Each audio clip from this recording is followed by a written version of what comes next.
I'm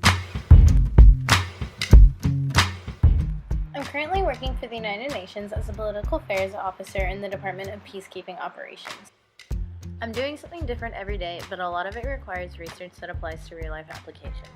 A few of the main things I do are advise different field operations that are in our different locations, lead and contribute to different policy and guidance developments, look over trends in cities and countries that possibly are affected by political situations, and sometimes I even look over the drug control and the different natural resources in our different locations.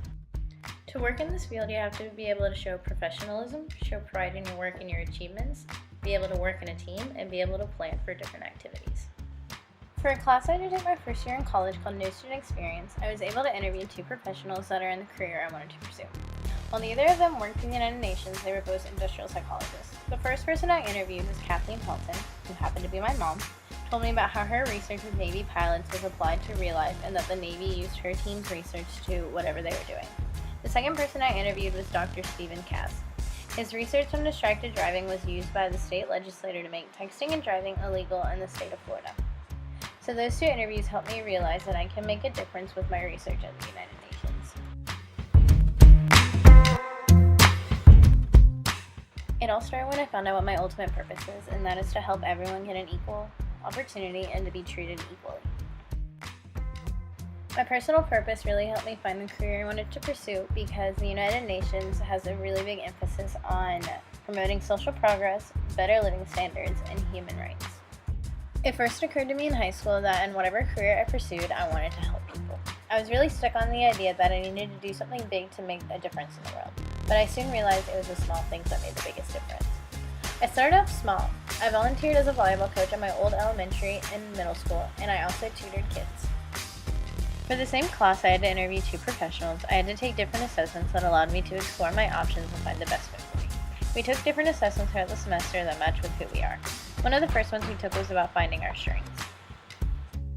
The strength that I found important for me were harmony, which means I look for common ground in whatever situation, adaptability, which means I'm almost able to live in the moment to adapt to whatever comes my way, and consistency, which means I treat everyone equally.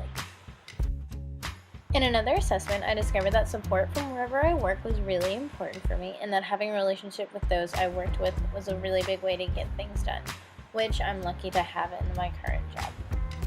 The same assessment showed me my interest areas. Those two happen to be artistic and investigative. I never considered myself an artistic person, but it shows that I enjoy being free-spirited and independent and shows that there is a creative way of doing things. Investigative wasn't a surprise because I love to learn and I love to find specific answers for any problems that come my way. But to get to the United Nations, I needed to do a little bit of school.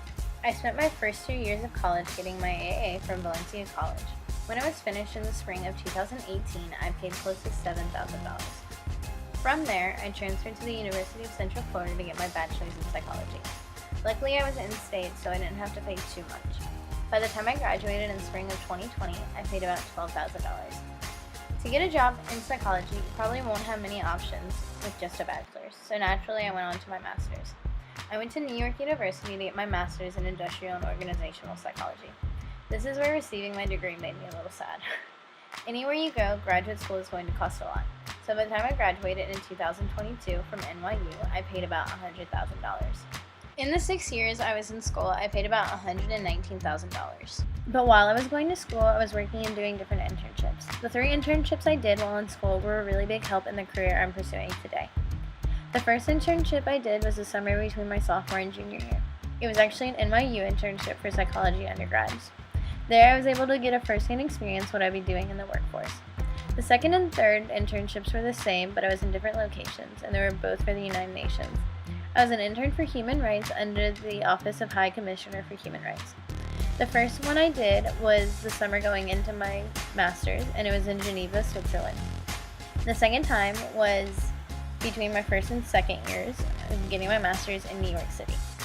I was able to be part of research analysis on economic and social and cultural rights of different sections, be part of different service missions, meetings, seminars, and workshops, and be part of different activities with the other departments there.